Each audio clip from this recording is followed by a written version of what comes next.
You kicked it off with the Stars. You announced at the end of this last season, after 6 years, you're going to Bally Southwest.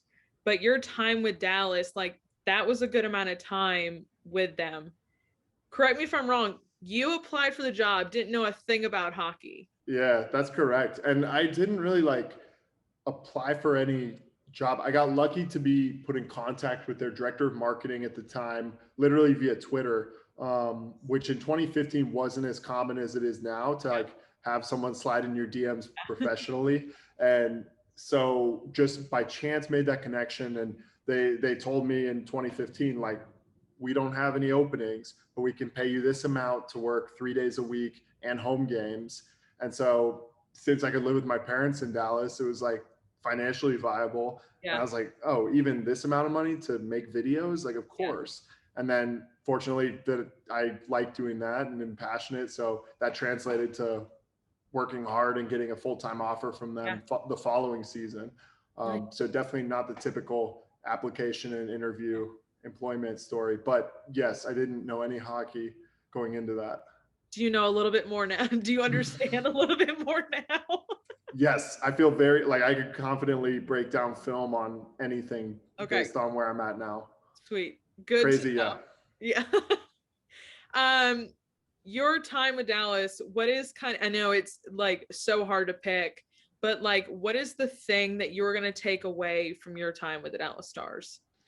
That's tough. The getting to travel with the team is such a unique camaraderie, and everyone's kind of in this grind together. Yeah. And it's something you hear guys talk about when they retire, that they're going to miss the bus, the flights, the locker room. And I mean, I got to be like a tiny part of that ecosystem, but even playing the smallest role in it and getting to be on the bus and the flights and sometimes in the locker room Yeah. is definitely something that was it feels like a grind when you're in it. And Yeah. then I know next year when I watch a big road win, I'm going to think about how fun it'll be post game and like definitely miss that. So that's probably the biggest like long-term takeaway from that time. I'm a huge fan of sports documentaries and kind of capturing really impactful moments in sports. You kind of created this incredible "We're Not Going Home" documentary, which I'm sure people have asked you so much about this and what bubble life was like, but I'm super curious like how that concept came to be. Was it planned out at all? Did you have any knowledge of what it was kind of look like before you went in? Kind of. I mapped it out basically that um, we would have to go past the first round to Yeah. do anything. And maybe if we lose in the second round, we do like a 15-minute bubble wrap up. And maybe if we go to the conference finals and lose, it's 20 or 30 minutes. Yeah. And you don't really want to game plan past that Yeah. because it seems so crazy. And Yeah. honestly, like with how if you remember like the way the bubble started for the Stars with how bad the round robin was Yeah. and then how bad the Calgary series started, I was like, my footage will never be seen because there's no contact. Like Yeah. putting out a video after the fact when we get bounced by Calgary isn't going to be received well. Right. So I felt very like, and I reached out to people on the Star side back at the office and was like, hey, I'm shooting everything. Like we got great footage, but Yeah. there's nothing for it if nothing comes of this. And then as we know, it turned around and went almost the distance. And so then as it kept building, it was, and then really after the game 7 win against Colorado, it was like, Yeah. okay, there's something here Yeah. that will be long form. And then after the fact, it was like, all right, let's do a solid hour long doc. And for people who don't know, "We're Not Going Home" was it was carried along through the last couple of rounds, but I'm sure if you're a hockey fan, you've seen Dobie in the locker room and he turns around and he's just like, "We're not going home," and you hear everybody screaming. That is kind of like one of the things that I'm sure everybody remembers from that. But what is something that you will remember from that time in making the documentary? The one thing that I'll take from the bubble, the one moment that'll stick with me, it's kind of like a mundane or small type thing, but after they beat Vegas in game 5 to clinch the Western Yeah. Conference title, obviously like the Dennis shot in overtime is great.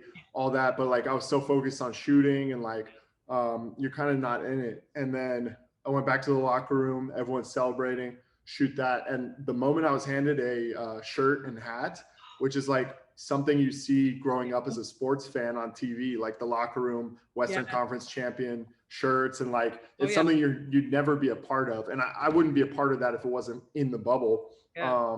But to be handed that, a shirt and a hat with Western Conference champions, is like, okay, I appreciate them letting me feel a part of this. And Yeah. that's truly a moment that I won't forget. Now, being with that team for 6 years, we get to the last round, we lose to Lightning. That last game with all the emotions, that was not, I mean, it wasn't easy for any fan to watch. What was it like emotion wise for you to like be there and having to be capturing that? Yeah, it was tough, especially because it kind of built the whole game. There wasn't really a moment in the game where it felt like, even though this team, the whole bubble run was never out of it, Yeah. that game just felt like they're not going to climb this hill. This group is kind of maxed out, and they truly did max out in that run. But yeah, so shooting that game was rough. And then you're thinking through the logistics of like how much you have to pack and like we're gonna be out of here tomorrow and all that. But it didn't really hit till like being in the room for the post game press conferences. Yeah. Obviously, you see all the guys' pain, and what you don't see is in that room in Edmonton, it was like a podium where the guys are sitting, and above them, it's like a 10-foot by 20-foot rectangular screen made up of a lot of TVs. And they were broadcasting the Lightning celebrating like literally 10 feet above these guys' heads. And it was just like the most like poetic bummer.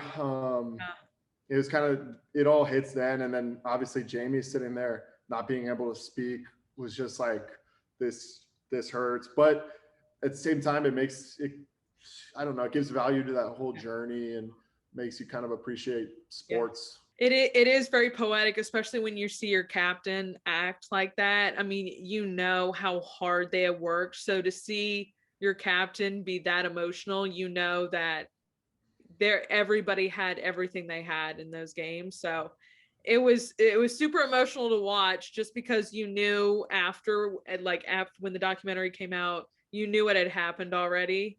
But just to see it culminate and kind of see it from that side, it was super like, it was like the final closure that we kind of got to see it all.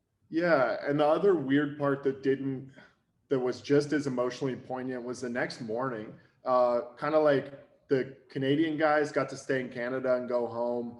Yeah. Everyone else, we were on a bus to the airport, so it's kind of like a lot of goodbyes and like separation. And then once we get back to Dallas, guys kind of say quick goodbyes. A couple guys are like talking about golfing, but it was just like such a end of summer camp type feeling where it's like this was something really special, and this group will never be together again. So it's like a weird bittersweet, like we all shared this for 66 days, ate every meal together, everything, and now everyone's just going their separate ways, and it'll never be this group of 51 again. So that was like where I was more emotionally like poignant.